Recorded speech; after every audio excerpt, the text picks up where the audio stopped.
ఈ లోకంలో మనం చూస్తున్నది ఏంటంటే ఎవరైనా విస్తారమైన పాపాలు చేసి ఉన్నారు కదా. పాపం చేయలేని వాళ్ళు ఎవరైనా ఉన్నారా?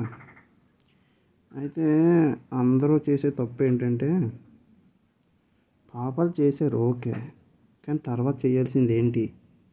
చాలామంది పాపం చేసేసి ఇంకా దేవుడి దగ్గరికి వెళ్ళడం వేస్ట్, నా పాపాలు క్షమింపబడవు, ఇంకా దేవుడి దగ్గరికి వెళ్ళడం వేస్ట్ అని ఇంకా పాపాల్లోకి వెళ్ళిపోతారు.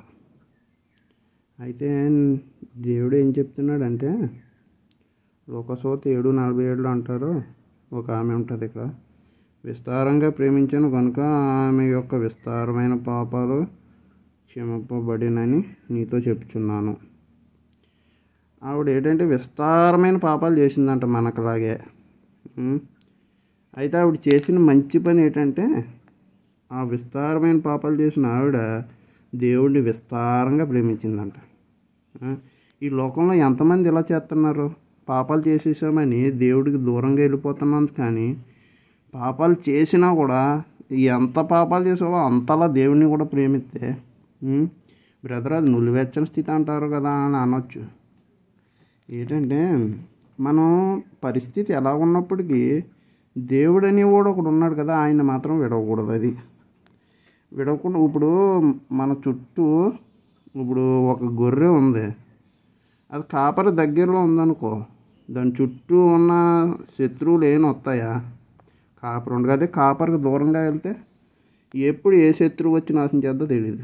నేను చెప్పేది ఏంటంటే నువ్వు పాపంలో ఉన్నావా, పాపంలోంచి బయటికి రాలేకపోతున్నావా, అయినా పర్వాలేదు, నువ్వు దేవుణ్ణి ప్రేమించడం మాత్రం మానకు, ప్రేమిస్తూనే ఉండు. ఏదో రోజు నీ చుట్టూ ఉన్న శత్రువులు ఉంటారు చూసావా, వాటిని దేవుడే తవిరి కొడతాడు, దేవుడే క్షమిస్తాడు నీ పాపాలు. క్షమించేవాడు దేవుడు ఒక్కడే. మన పాపాలు చేసి ఎక్కడ తిరుగుతాం? క్షమాపణ అనేది దేవుడే కదా క్షమించేది మనుషుల్ని. బయట వాళ్ళు ఎవరైనా క్షమిస్తారా? పాపాలు వాటికి అయ్యే క్షమింపబడతాయా? మనకి ఎన్ని పాపాలు చేసినా దాటి నుంచి భయపడడానికి ఏదైనా మార్గం ఉంది అంటే అది మనం దేవుడిని ప్రేమిస్తూ ఉండడమే. నువ్వు పాపాలు చేయి, ఏదైనా చేయి, కానీ దేవుని ప్రేమించడం మాత్రం ఆపుకో. ఏదో రోజు నీ పాపాలను క్షమించి దేవుడే నిన్ను వీటన్నిటి నుంచి బయటకు తీసుకొస్తాడు. దేవుడిని మాత్రం ఎట్టి పరిస్థితుల్లో దేవుడు దూరంగా మాత్రం వెళ్ళకో. ఇంకా ప్రేమించి, పాపాలు ఎక్కువ చేస్తున్నావు, బయటకు రాలేకపోతున్నావు, ప్రేమించి, దేవుడిని ప్రేమిస్తూనే ఉండు. ప్రేమే ఇంకా దేవుడిని ప్రేమిస్తున్నా, దేవుని మాత్రం వదలకు. దేవుడిని వదలకుండా ఉన్నావా, ఏదో రోజు దేవుడే నిన్ను బయటకు తీసుకొస్తాడు. ఇది నిశ్చయం. బైబిల్లో చెప్తున్నారు కదా, దేవుడు విస్తారంగా ప్రేమించను కనుక విస్తారమైన పాపాలు క్షమింపబడిన. మనం కూడా విస్తారమైన పాపాలు చేసి ఉన్నాం, అది అందరికీ తెలుసు. పాపం చేయకుండా ఎవడో లేడు, అందరం దేవునికి వ్యతిరేకంగా చెడ్డ పనులు చేసిన వాళ్ళమే, పాపాలు చేసిన వాళ్ళమే. కానీ మనం చేయాల్సింది ఏంటో తెలుసా? పాపాలు మన శరీరంలో ఉన్నంతకాలం మనకి ఈ యొక్క పాప బుద్ధి పోదు. అది పోవాలి అంటే మనం ఎన్ని పాపాలు చేసినా ఏం చేసినా కూడా దేవుడిని మాత్రం వదలొద్దు. దేవుడి వాక్యాన్ని దీవించును గాక. ఆమేన్.